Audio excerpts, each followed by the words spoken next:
を見つめている僕に向かって潮の香りが鼻をくすぐる。そう、夕暮れ時はブルーアフタヌー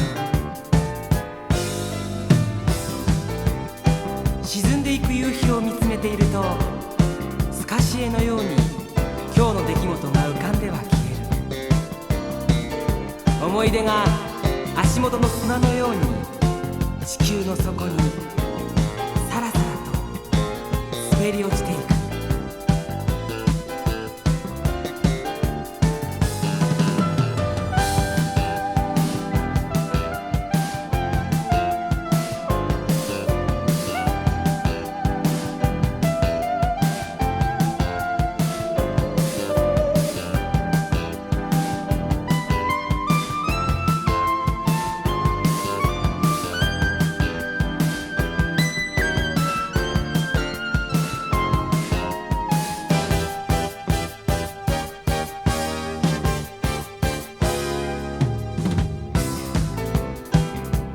生きていることはもともと寂しいこと。その事実に気がついた時、人は初めて笑うことができる。夕暮れ時はブルーアフタヌー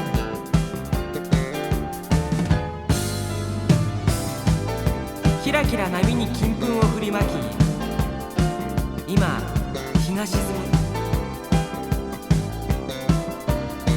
僕の立っている位置は変わらないのに地球は確実に回っている。そう、夕暮れ時はブルーアフタヌーン。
暗くなっていく空に目を凝らすとなんとなく明日が見える気がする。